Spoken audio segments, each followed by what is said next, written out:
बिस्मिल्लाहिर्रहमानिर्रहीम। Dear students, अस्सलाम वालेकुम। आज हम अपनी सेक्शन सीरीज़ का जो सेक्शन डिस्कस करेंगे वो है section 11 of the Muslim family laws ordinance 1961। इससे पहले मैं आपको एक ज़रा कॉन्सेप्ट दे दूं कि जब भी कोई एक्ट, ऑर्डिनेंस या कोई भी कानून बनता है तो उस वक़्त जो एक्ट है वो पार्लियामेंट ने बनाया था। तो जो पार्लियामेंट है उससे रिलेटेड अगर कोई खामी, कोई कमी या कोई जैसे डिटेल होती है, जैसे हमने इसमें पढ़ा था कि फ़ीस अदा करेगा जो प्रेस्क्राइब्ड है, तो फ़ीस लिखी नहीं गई कि 2 रुपये है, 100 रुपये है, कितनी है। तो इस तरह के जो बातें होती हैं, इस तरह की जो चीज़ें होती हैं जो वहाँ पर मिसिंग होती हैं, जिसके बारे में टाइम टू टाइम उसको चेंज भी किया जा सकता है। क्योंकि आप फ़र्ज़ करें अगर 1947 में कोई कानून बना है और उस वक़्त उन्होंने फ़ीस लिख दी उसमें 2 रुपये, बाद में उसको चेंज भी तो करेंगे, टाइम टू टाइम उसको बढ़ाना भी है। अब ये काम पार्लियामेंट, क्योंकि उसके पास और भी बहुत से काम होते हैं, तो जो मेन कानून साजी होती है वो काम उन्होंने अपने पास रख लिया है। या जैसे सदर साहब ने ये ऑर्डिनेंस जो है वो तो जारी कर दिया, अब वो इस मज़ीद जो इन्फॉर्मेशन है कि फ़ीस कितनी होगी, एप्लीकेशन कैसे लिखेंगे, उसका परफॉर्मा कैसे होगा, और इस तरह से बहुत सी बातें, यूनियन काउंसिल कौन से वाली होगी, या बहुत सी ऐसे सवाल जो कि इनको पढ़ते हुए, जो इसका ऑर्डिनेंस पढ़ते हुए दिमाग में आते हैं, जिसकी कमी महसूस होती है, वो सारे उसके जो जवाब हैं वो इन रूल्स में दिए जाते हैं।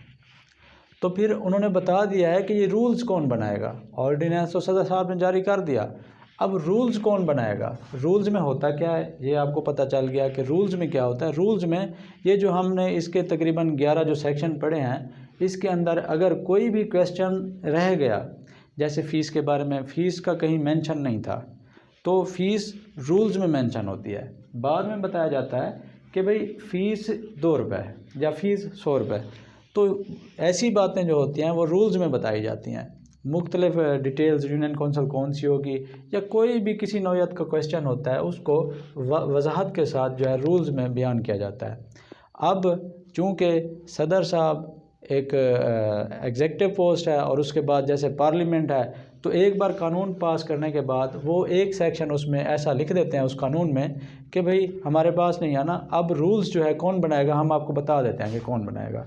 बस वो बनाता रहे रूल्स इस कानून के ख़िलाफ़ ना हों, इसकी सपोर्ट के लिए, इसको यूटिलाइज़ करने के लिए, इसको जो है कारगर बनाने के लिए, इसको चलाने के लिए कानून को रूल्स आप बनाएं जो इसकी फ़ेवर में हो, इस कानून की फ़ेवर में हो। ये जो कानून हमने बना दिया है उसकी फ़ेवर में हो, आप रूल्स बनाएं और उस पर अमल करें। अब सब सेक्शन 1 जो है इसका, सेक्शन 11 का, वो कहता है the federal government in respect of the cantonment areas. अब ये पावर किसको दे दी गई है। हमने पढ़ा है कैंटोनमेंट एरियाज़ का भी कॉन्सेप्ट जो सेक्शन 2 में हमने पढ़ा था, और उसके बाद डिफरेंट जगह पर कैंटोनमेंट एरियाज़, क्योंकि लोकल गवर्नमेंट का जो सिस्टम होता है, जो फ़ौजी छावनियाँ हैं वहाँ पर भी जो सिविलियन रहते हैं उनकी भी लाइफ होती है, उनके भी इश्यूज़ होते हैं, फैमिली इश्यूज़ होते हैं, उनको भी एक चेयरमैन चाहिए, उनके भी मसाइल सुने जाएं, उनका भी हक़ है। तो वहाँ पर भी इस चीज़ की ज़रूरत होगी, तो रूल्स की भी ज़रूरत होगी। उन्हें भी पता होना चाहिए कि कौन सी एप्लीकेशन पे कितनी फ़ीस लगनी है, उसका तरीक़ाकार क्या है, या और जो भी डिटेल है वो सारी उनको भी पता होनी चाहिए। तो उसके लिए ऑर्डिनेंस ने बता दिया कि फ़ेडरल गवर्नमेंट बनाएगी कैंटोनमेंट एरियाज़ के रूल। इस ऑर्डिनेंस के जो रूल्स हैं वो फेडरल गवर्नमेंट बनाएगी कैंटोनमेंट एरियाज़ के लिए, और प्रोविंशियल गवर्नमेंट बनाएगी अदर एरियाज़ के लिए, जैसे यूनियन काउंसिल हो गई या म्यूनसिपल कमेटीज़ हो गई। तो उनके लिए कौन बनाएगी, जो सूबे की जो गवर्नमेंट होगी, प्रोविंशियल गवर्नमेंट। कैंटोनमेंट एरियाज़ में फेडरल गवर्नमेंट, और जो अदर एरियाज़ हैं कैंटोनमेंट से हट के जितने भी एरियाज़ होंगे वहाँ पर उस सूबे की गवर्नमेंट बनाएगी। जिस सूबे का वो इलाका होगा उस सूबे की गवर्नमेंट बनाएगी। May make rule to carry into effect the purpose of this ordinance. अब उसका मकसद क्या है। रूल्स बनाने का मकसद है कि इस ऑर्डिनेंस को इफ़ेक्टिव बनाएं। इस ऑर्डिनेंस को जो हमने लिख दिया है, अगर इसमें कोई खामी या कमी रह चुकी है, कोई इन्फॉर्मेशन की कमी रह चुकी है, इसको चेंज नहीं करना, हाँ, इसमें कोई इन्फॉर्मेशन अगर कोई कमी रह गई है तो उसके बारे में जो रूल्स हैं वो ये बनाएंगे। कैंटोनमेंट बोर्ड के लिए फेडरल गवर्नमेंट, अदर एरियाज़ के लिए जो है प्रोविंशियल गवर्नमेंट। ये हो गया सबसेक्शन 1। अब सबसेक्शन 2 में, in making rules under this section such government may provide that a breach of any of the rules shall be punishable with simple imprisonment which may extend to 1 month or with fine which may extend to 200 rupees. अब simple imprisonment and fine, 1 month की simple imprisonment और fine 200 रुपये।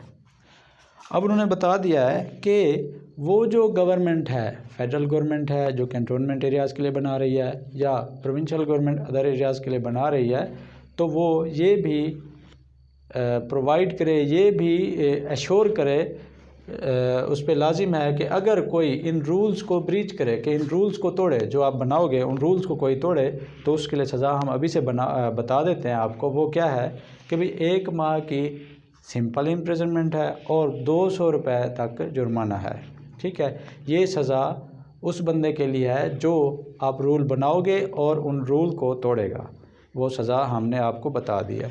अच्छा, अब simple imprisonment, simple एक type होती है, मतलब सज़ा की टाइप है, जैसे रिगोरस होती है, कैद बामुशक्क़त होती है, और एक सिंपल कैद बामुशक्क़त से हट के जो होती है वो सिंपल इम्प्रिजनमेंट होती है। सिविल मैटर में अमूमन सिंपल इम्प्रिजनमेंट दी जाती है, कैद बामुशक्क़त जो है वो क्रिमिनल मैटर्स में होती है। अच्छा, ये हो गया सबसेक्शन 2। अब subsection 3, rules made under this section shall be published in the official gazette and shall thereupon have effect as if enacted in this ordinance. Subsection 3 में कहता है कि जब आप रूल बना लोगे उसके बाद उन रूल्स को जो है पब्लिश करोगे, उसको छापोगे, उसको शाये करोगे। कहाँ पे? ऑफिशियल गज़ट में। वो एक सरकारी डॉक्यूमेंट है, उसको ऑफिशियल गज़ट में छापोगे ताकि जो लॉ इन्फोर्समेंट एजेंसीज़ हैं या कोई भी आम आवाम है, सब की रसाई में चला जाए वो। तो उसके बाद आजकल तो वेबसाइट्स हैं, वहाँ पर भी वो जो है दे देते हैं अपनी वेबसाइट्स पे। तो खैर, उसको जो ऑफिशियल वे है वो ऑफिशियल गज़ट में उसका छापना लाजमी है।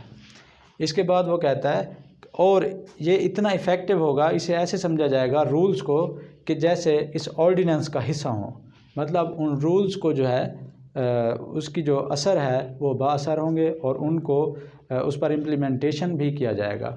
ये था हमारा सेक्शन 11, जिसमें हमने पढ़ा कि भाई इस ऑर्डिनेंस के बारे में अगर कोई इन्फॉर्मेशन मज़ीद जो रिमेनिंग है वो कौन बनाएगा, वो रूल्स में बनाएगा, कैसे बनाएगा, फेडरल गवर्नमेंट कैंटोनमेंट एरियाज़ की, प्रोविंशियल गवर्नमेंट अदर एरियाज़ की। और उसके बाद जो है इसका मकसद होगा कि भाई इस ऑर्डिनेंस को लेके चलना, इस ऑर्डिनेंस में अगर कोई कमी है, कोई इन्फॉर्मेशन नहीं है, या इसके बारे में अगर कोई फ़ीस है और उसके बारे में कितनी फ़ीस लेना माकूल है, ये सारी चीज़ें रूल्स में आप बनाओगे तो ये अथॉरिटीज़ बनाएंगी रूल्स। इसके बाद हमने ये पढ़ा कि भाई अगर कोई रूल को ब्रीच करेगा, कोई रूल्स को नहीं मानेगा, तोड़ेगा, तो उसके लिए सज़ा भी है और जुर्माना भी है, 1 माह सज़ा और 200 रुपये जुर्माना। उसके बाद हमने पढ़ा कि भाई इसको ऑफिशियल गज़ट में छापा जाएगा और इसके बाद जो है इसका जो असर है वो ऐसे होगा जैसे इस ऑर्डिनेंस का हिस्सा हो। तो आई थिंक और आज के साथ हमारा ये सेक्शन 11 जो है ये कंप्लीट हुआ।